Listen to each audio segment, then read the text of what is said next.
یہ تمام کے تمام یہ سارے کے سارے نظام اور یہ سارے کے سارے اصول و ضوابط یہ سب ختم ہو جاتے ہیں، لیکن رب ذوالجلال کی ذات وہ ہمیشہ سے ہے اور ہمیشہ قائم رہے گی اور دائم رہے گی۔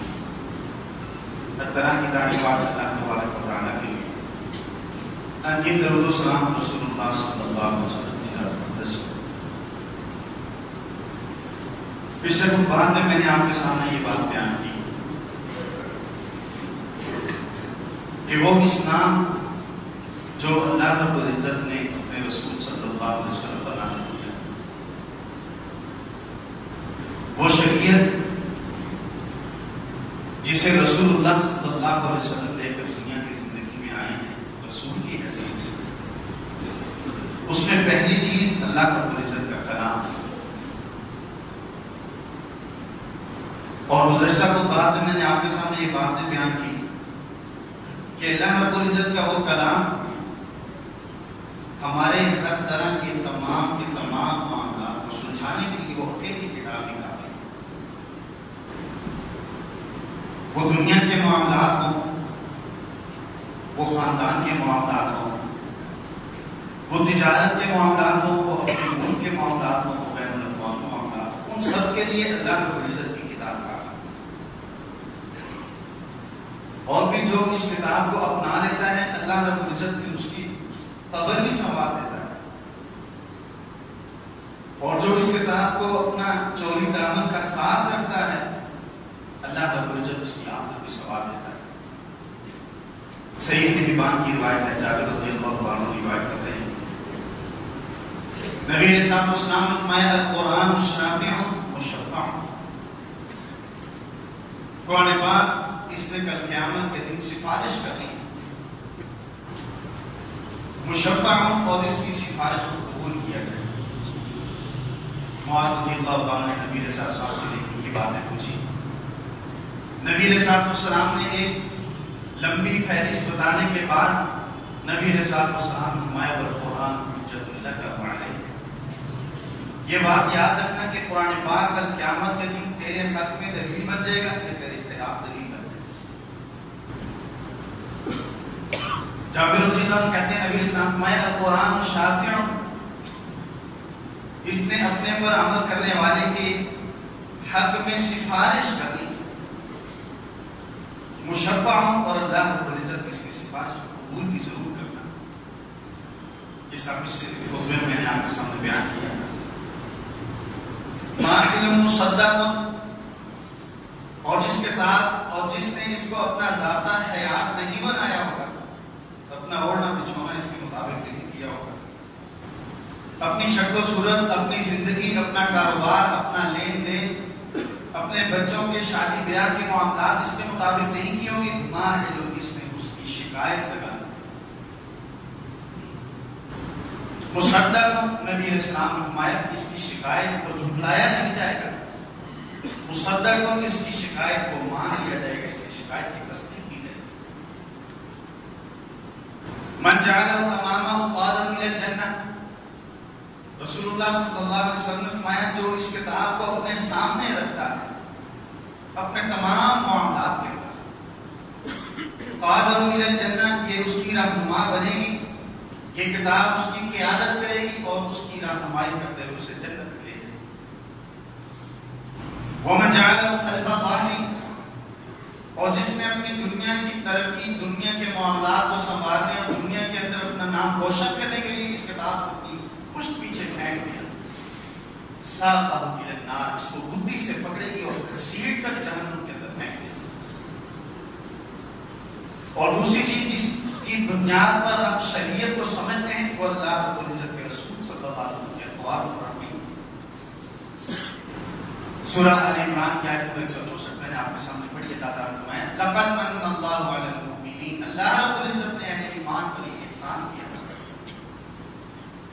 اذ بعث فیہم رسولا من انفسہم، کہ اللہ رب العزت نے انہی میں سے ایک شخص کو اپنا رسول منتخب کر دیا اور اس کی ذمہ داری یہ لگائی کہ یتلو علیہم آیاتی، کہ میری طرف سے تجھ پر جو آیات آئیں گی، جو وحی آئے گی، انہیں وہ وحی وہ آیات میرے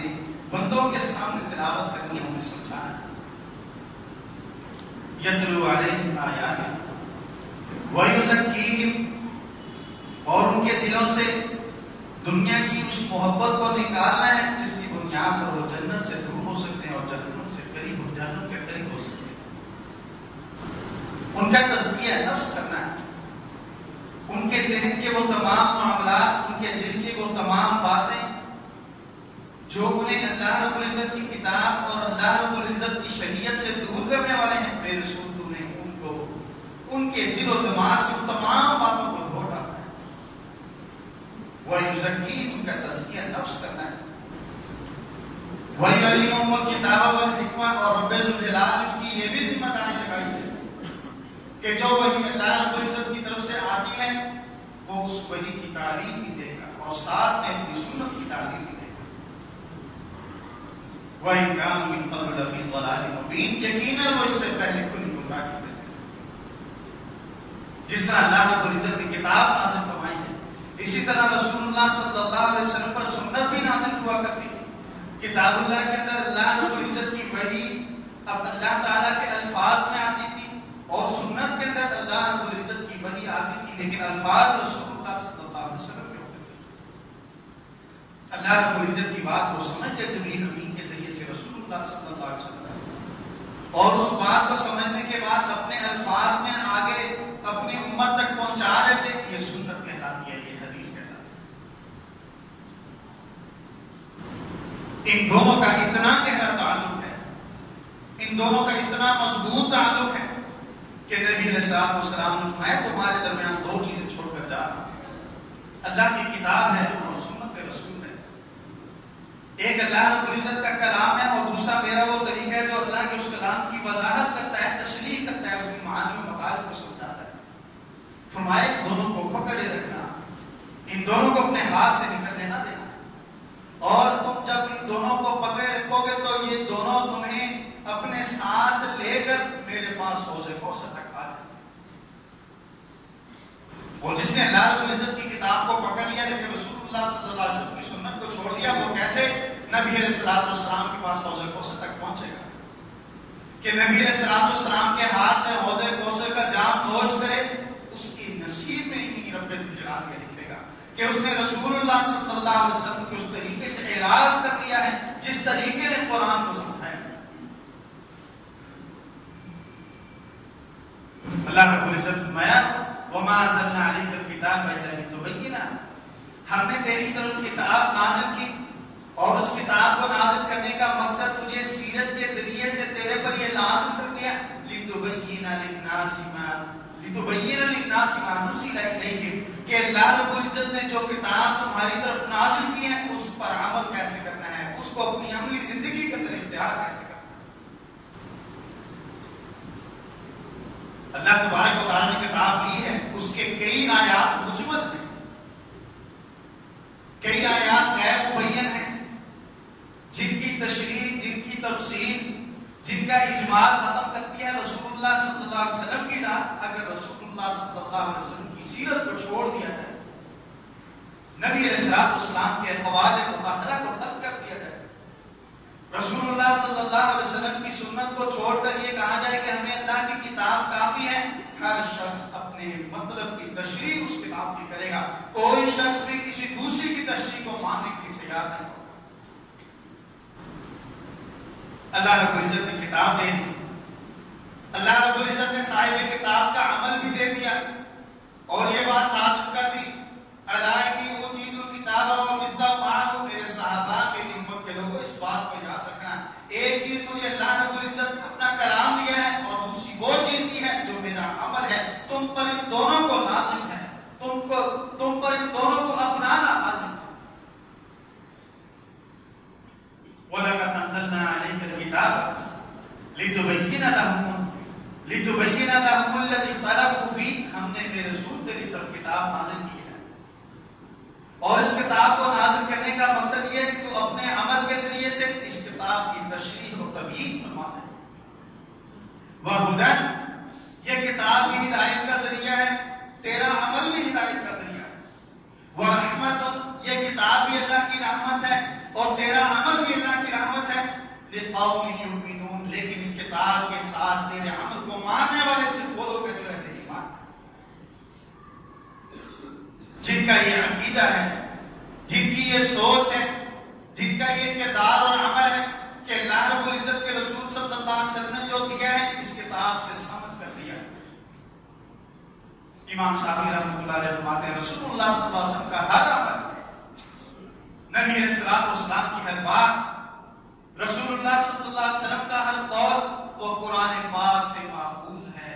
نبی علیہ السلام نے جس کام کے کرنے کا حکم دیا اس کی دلیل قرآن میں موجود ہے، نبی علیہ الصلوۃ والسلام نے جس کام سے روکا ہے اس کی دلیل بھی قرآن میں موجود ہے۔ جو شخص کتاب و سنت کو چھوڑ کر ہدایت حاصل کرنے کی کوشش کرے گا، جو شخص کتاب کو چھوڑ کر ہدایت حاصل کرنے کی کوشش کرے یا سنت کو چھوڑ کر ہدایت حاصل کرنے کی کوشش کرے، یہ شخص گمراہ و برباد ہو جائے۔ اللہ رب العزت نے اپنے رسول پر یہ لازم کیا، وَيُعَلِّمُهُمُ الْكِتَابَ وَالْحِکمَةَ، بے رسول ان کو کتاب کی بھی تعلیم دیتا ہے۔ صحابہ رضوان مجمعین نبی علیہ السلام سے آ کر پوچھتے، نبی علیہ السلام آیات کی وضاحت فرماتے، صحابہ رضوان مجمعین نبی علیہ السلام سے عمل کرنے کا طریقہ سیکھتے۔ عبد الرحمن رحمہ اللہ کہتے ہیں کہ ہم کو جنہوں نے قرآن پڑھایا ہے، عبداللہ بن مسعود رضی اللہ تعالیٰ عنہ کے شاگرد تھے، کہتے ہیں ہمیں جن لوگوں نے قرآن پڑھایا وہ کہتے ہیں کہ ہم نبی علیہ السلام سے 10 آیات لیا کرتے تھے۔ كنا نتعلم من النبي صلی اللہ علیہ وسلم 10 آیات، ہم نبی علیہ السلام سے 10 آیات لیتے، پھر ہم ان 10 آیات میں موجود تمام احکامات کو بھی سیکھتے اور ان احکامات پر عمل کرنے کا طریقہ بھی رسول اللہ صلی اللہ علیہ وسلم سے سیکھا کرتے، اور ہم ان 10 کے بعد 11ویں آیت پر اس وقت تک نہیں جاتے تھے جب تک ان 10 آیات پر عمل کر کے نبی علیہ السلام کی سیرت کی روشنی میں ان کو اپنا معمول نہیں بنا لیتے تھے۔ 11ویں آیت ہم نہیں کیا کرتے۔ اللہ تبارک و تعالیٰ نے فرمایا یہ میرے رسول کی ذمہ داری ہے، یہ میرے رسول کا فریضہ ہے، یہ اولی اس کی ترجیحات میں شامل ہے کہ وہ امت کا ہادی ہے، امت کا رہنما ہے، امت کا قائد اعظم ہے، قیامت تک کے لیے اللہ رب العزت نے آخری رسول بنا کر بھیجا ہے۔ اس کے اوپر رب ذوالجلال نے اس پوری کتاب کی عملی تصویر اپنی امت کے سامنے پیش کرنا لازم ٹھہرا ہے۔ عائشہ رضی اللہ تعالیٰ کی حدیث آپ نے کئی مرتبہ سنی ہوگی، ان کے شاگرد نے آ کر عائشہ رضی اللہ تعالیٰ سے کہا کہ نبی علیہ السلام کے اخلاق کے بارے میں ہمیں بتائیے۔ انہوں نے کہا کہ کیا تم قرآن پاک نہیں پڑھتے؟ انہوں نے کہا ہم تو پڑھتے ہیں قرآن پاک۔ انہوں نے کہا عائشہ رضی اللہ تعالیٰ نے جواب دیا، فرمایا کان خلقہ القرآن، رسول اللہ صلی اللہ علیہ وسلم کی زندگی کا ہر عمل قرآن سے ماخوذ ہے۔ کان خلقہ القرآن، نبی علیہ السلام نے جو کیا، نبی علیہ السلام نے جس سے روکا، نبی علیہ السلام نے جس طرح جنگ لڑی، نبی علیہ السلام نے جس طرح شادیاں کی، نبی علیہ السلام نے جو اپنے ماننے والوں کو تعلیمات دی، نبی علیہ السلام نے خامد کے جو حقوق بیان کیے، جو بیگم کے حقوق بیان کیے، یہ سارے کا سارا قرآن ہے۔ اگر تم قرآن کو بنظر غائب مطالعہ کرو، اگر تم اس کو صحیح معنوں میں سمجھنے کی کوشش کرو تو یہ کتاب تمہیں رسول اللہ صلی اللہ علیہ وسلم کا عمل بتا دے گی، اور رسول اللہ صلی اللہ علیہ وسلم کا عمل اس کتاب کی زندہ تصویر۔ عبداللہ رضی اللہ عنہ نے کہا کہ میں اس پر لعنت بھیجتا ہوں جس پر رسول اللہ صلی اللہ علیہ وسلم نے لعنت بھیجی ہے،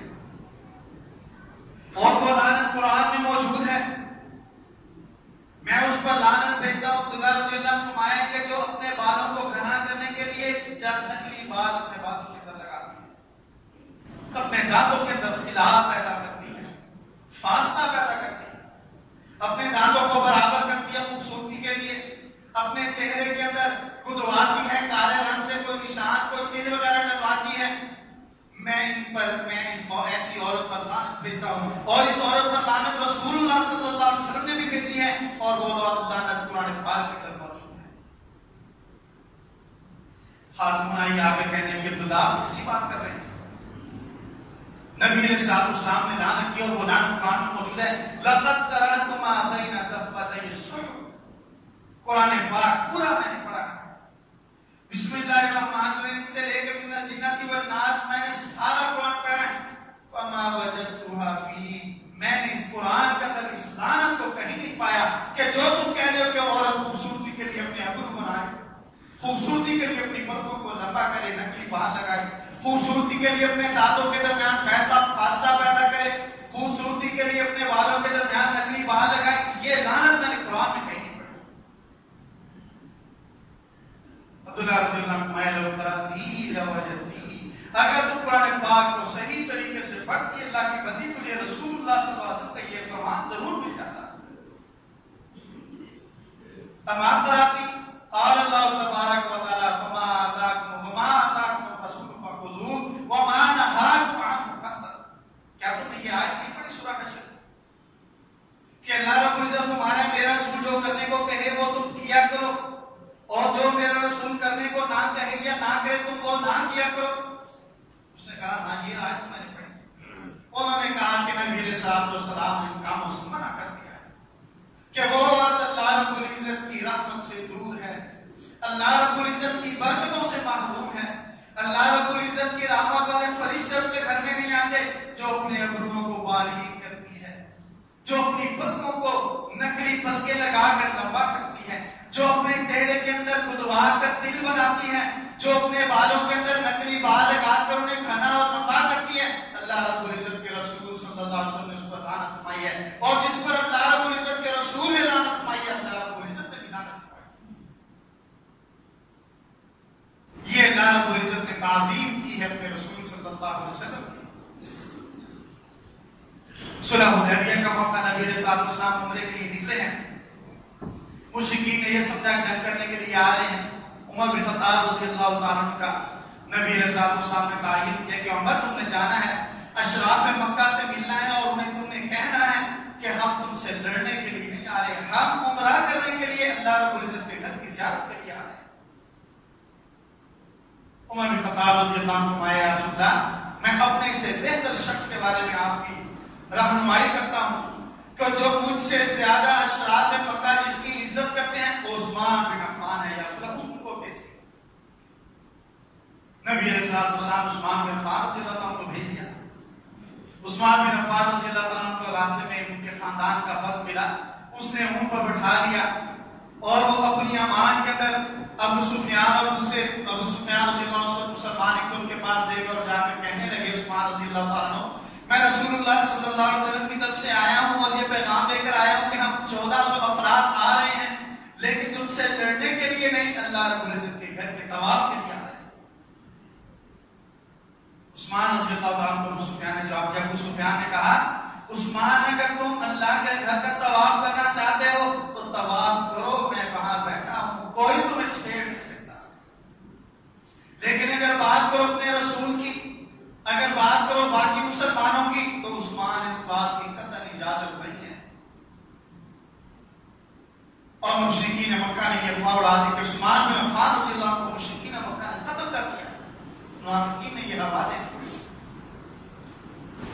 نبی علیہ السلام تک بات پہنچی، نبی علیہ السلام نے اپنا ہاتھ پھیلایا، فرمایا کہ میرے ہاتھ پر بیعت کرو اور اس بات کی بیعت کرو کہ اپنی جان دے دیں گے یا رسول اللہ صلی اللہ علیہ وسلم کے بھیجے ہوئے اس رسول کی خون کا بدلہ لے کر واپس آئیں گے۔ نبی علیہ السلام نے ہاتھ پھیلایا، صحابہ رضوان اللہ علیہم بیعت کر رہے ہیں، اپنے ہاتھوں کو رسول اللہ صلی اللہ علیہ وسلم کے ہاتھ پر رکھ رہے ہیں کہ یا رسول اللہ ہم بیعت کرتے ہیں آپ کے ساتھ اس وقت تک نہیں جائیں گے جب تک عثمان کے خون کا بدلہ لیں گے۔ اللہ رب العزت نے کیا فرمایا؟ ان الذين يبايعونك سورہ فتح کے اندر ان الذين يبايعونك میرے رسول اس وقت جو تیرے ہاتھ پر بیعت کر رہے تھے انما يبايعون اللہ، وہ اللہ رب العزت کے ہاتھ پر بیعت کر رہے تھے۔ ید اللہ فوق ایدیہم، ان کے ہاتھ پر اللہ رب العزت کا ہاتھ تھا۔ میرے رسول تیری اتنی عظمت ہے کہ تیرے منہ سے نکلا والا رب ذوالجلال کی وحی ہے۔ اب اگر کوئی شخص کہے کہ نہیں ہمیں قرآن کافی ہے،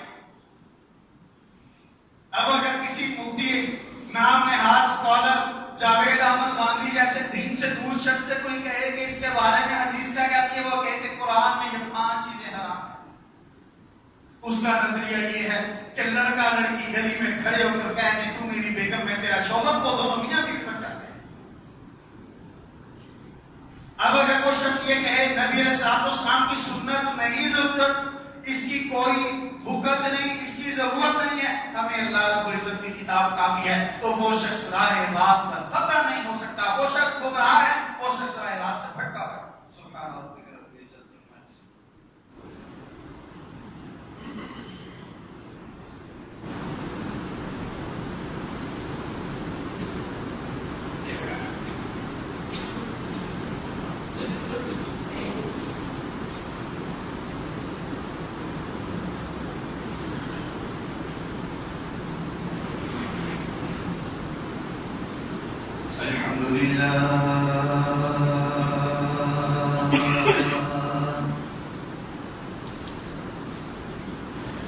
الحمد لله نحمده ونستعينه ونستغفره ونؤمن به ونتوكل عليه ونعوذ بالله من شرور أنفسنا ومن سيئات أعمالنا من يهده الله فلا مضل له ومن يضلل فلا هادي له وأشهد أن لا إله إلا الله وحده لا شريك له وأشهد أن محمدا عبده ورسوله صلى الله عليه وآله وسلم.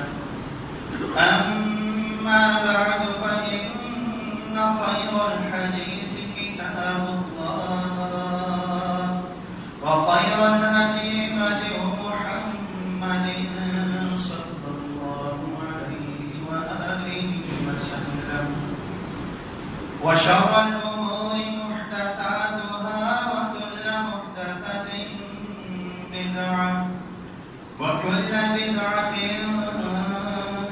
ضلالة وكل ضلالة في النار.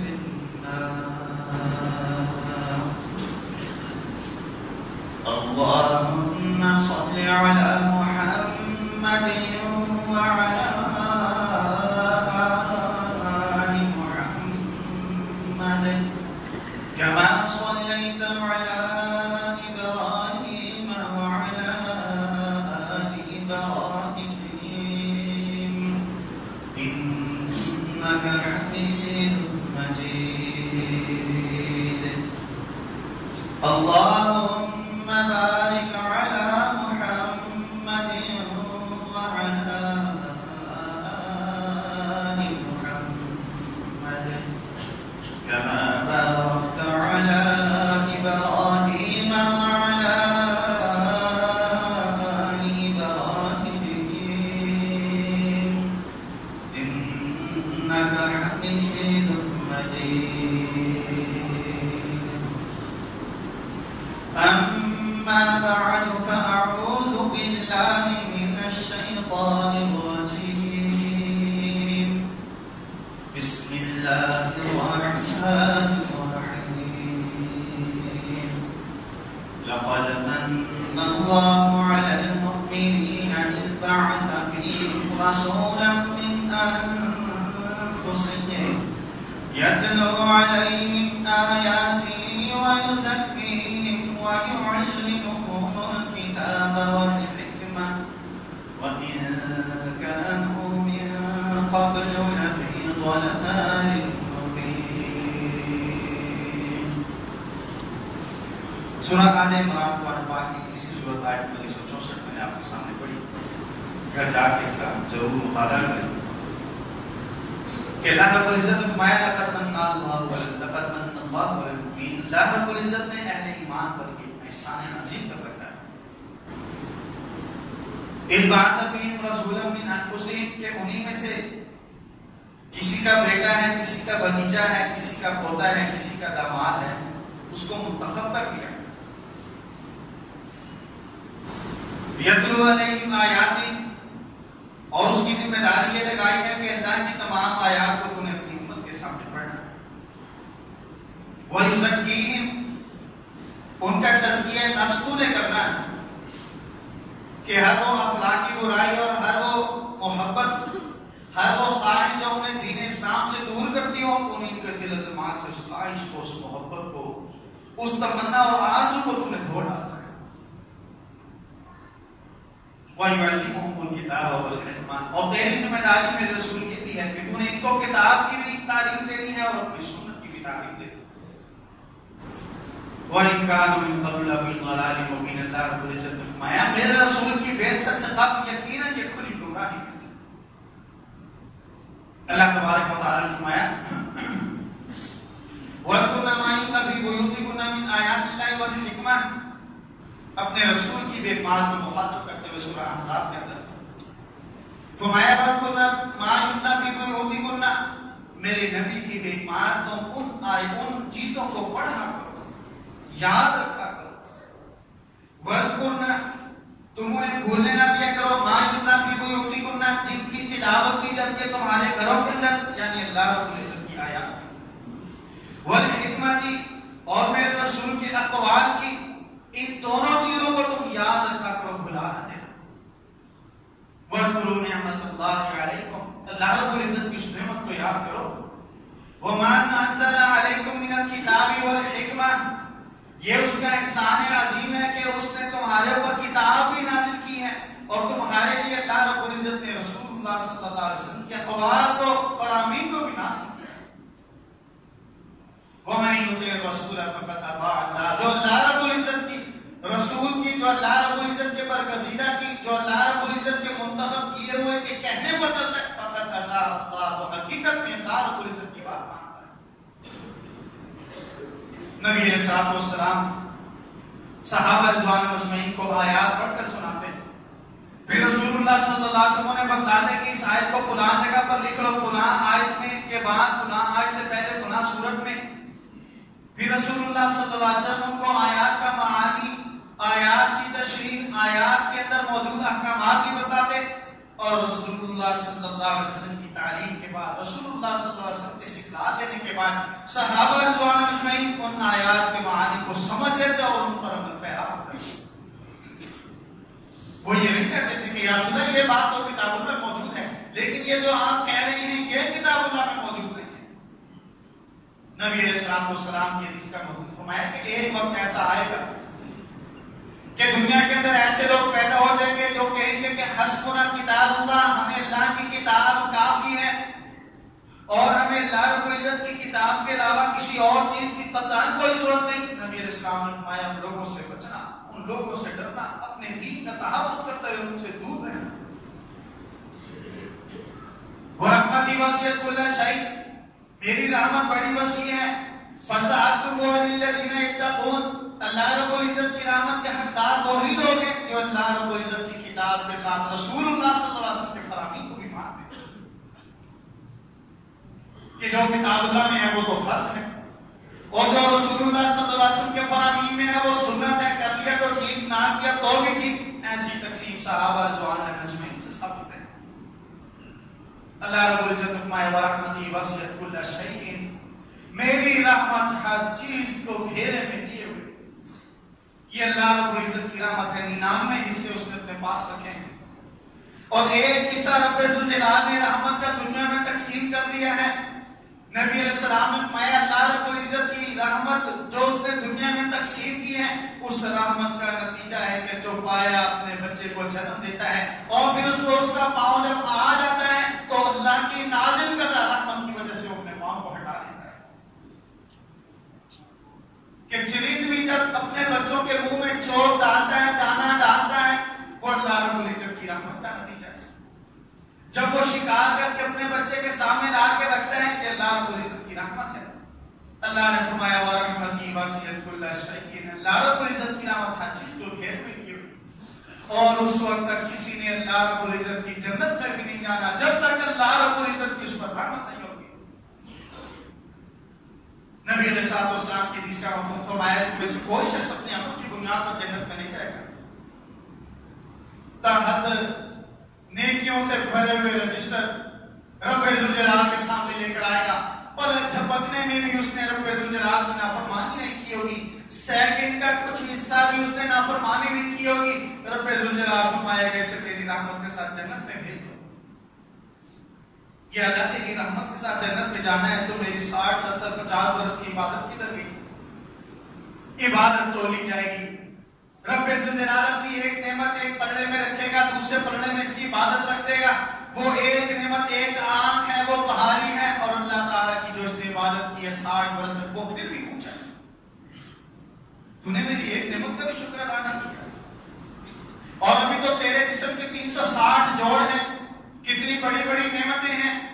اللہ رب العزت فرمائے گا جاؤ اسے جہنم میں لے دو. یا اللہ تو اپنی رحمت کے ساتھ بھیج دے. نبی علیہ السلام نے فرمایا اللہ رب العزت اپنی رحمت کے ساتھ جنت میں بھیجے گا. صحابہ نے پوچھا ولا انت یا رسول اللہ، یا رسول اللہ آپ اپنے بارے میں بتائیے کہ کیا آپ بھی جنت میں جانے کے لیے اللہ رب العزت کی رحمت کے محتاج ہیں؟ نبی علیہ السلام نے فرمایا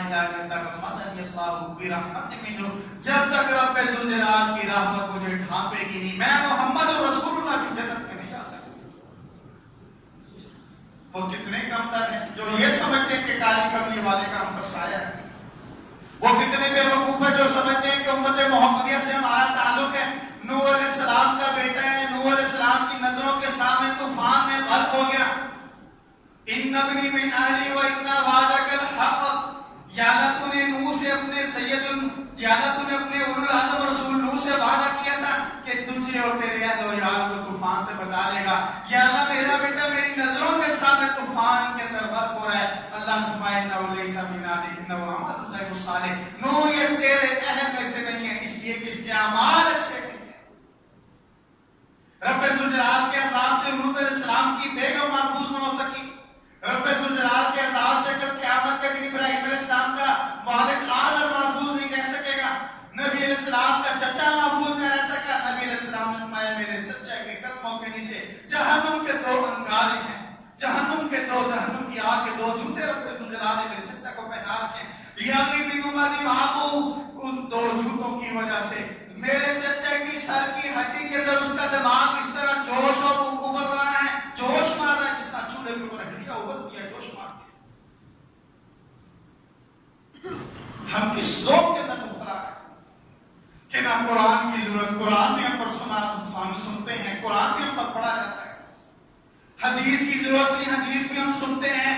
کسی نے حدیث اس لیے چھوڑ دی کہ میں شافعی ہوں، کسی نے حدیث اس لیے چھوڑ دی کہ میں حنفی ہوں، کسی نے کہہ دیا میرا تعلق امام ابو حنیفہ سے، کسی نے کہہ دیا میرا تعلق اہل بیت سے.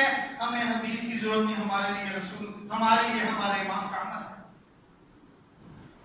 کسی نے حدیث کو سنت کہہ کر چھوڑ دیا، کسی نے حدیث کو یہ کہہ دیا کہ اس کی ضرورت نہیں، اللہ کے کلام کافی ہے، اللہ کی کتاب کافی ہے.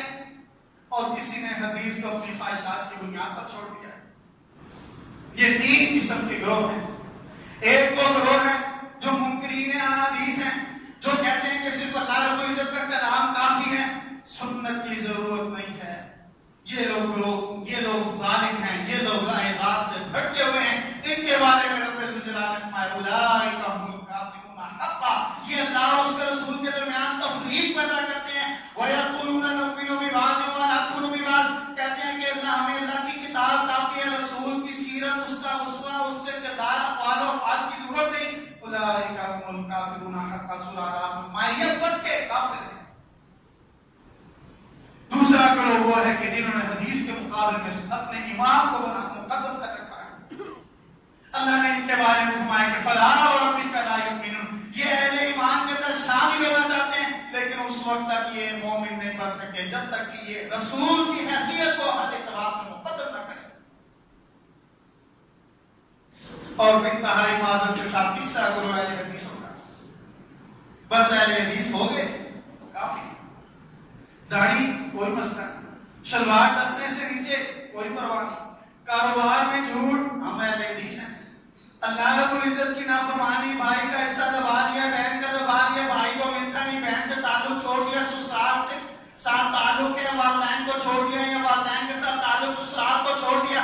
ہم اہل حدیث ہیں. جی ہمارا پردادے کا دادے کا دادا اہل حدیث ہوا تھا، اس وقت سے جدی پوچھتی ہم اہل حدیث ہیں. انشاءاللہ اگلے جمعہ المبارک میں آپ کے سامنے بیان کرنے کی کوشش کروں گا کہ صحابہ رضوان علیہم اجمعین اپنی آنکھوں سے نبی علیہ السلام کو دیکھتے ہیں، اپنے کانوں سے رسول اللہ صلی اللہ علیہ وسلم کی باتیں سنتے ہیں. اور کہتے ہیں کہ یا رسول اللہ جب تک آپ کو دیکھنا ہے سکون نہیں ملتا، راحت نہیں ملتی، چین نہیں ملتا۔ اللہ رب العزت نے ان کے بارے میں فرمایا رضی اللہ عنہ یہ سارے جنتی ہیں۔ اللہ نے فرمایا یہ سارے جنتی ہیں، جو اسی حالت میں دنیا سے جائے گا پکا جنتی ہے۔ ان کی کیا کیفیت ہوگی کہ رسول اللہ صلی اللہ علیہ وسلم کی حدیث کو سننے کے بعد ان کا عمل کیا بتانے لگے، جو انشاءاللہ آپ سامنے بیان کروں۔ اللهم انصر الاسلام والمسلمين واعز الاسلام والمسلمين واذل الشرك والمشركين ودمر اعداء الدين اللهم اجعل كلمة الاسلام العليا واجعل كلمة الكفر السفلى يا قاضي الحاجات اقض حاجاتنا وحاجات المسلمين يا شافي الامراض اشف مرضانا ومرضى المسلمين اللهم انصر الاسلام والمسلمين اللهم انصر الاسلام والمسلمين واعز الاسلام والمسلمين واذل الكفر والكافرين واذل الشرك والمشركين یا اللہ تمام بیماروں کو شفا کاملہ عاجلہ عطا فرما۔ ہمارے مسجد کے نمازی ہیں، بیمار ہیں، وقاص بھائی کے والد صاحب، اللہ تعالیٰ سے دعا کریں اللہ تعالیٰ انہیں سے عطا فرمائے۔ اسی طرح ہمارے دوست ہیں، ان کے گردے کا ٹرانسپلانٹ ہے، ڈاکٹروں نے لکھ کے دیا ہے، ان کی اہلیہ بھی بیمار ہے، وہ خود بھی بیمار ہے۔ ہمارے صفحہ اول کے نمازی حبیب صاحب کے ساتھ بیٹھے ہیں، یوسف صاحب، وہ RIC کے اندر ایڈمیٹڈ ہیں اپنے علاج معالجے کے لیے، دل کی ہارٹ سرجری ہے، ان میں بھی دل کا مسئلہ ہے۔ اللہ تعالیٰ سے دعا کریں اللہ تعالیٰ تمام بیماروں کو شفا کاملہ عطا فرمائے۔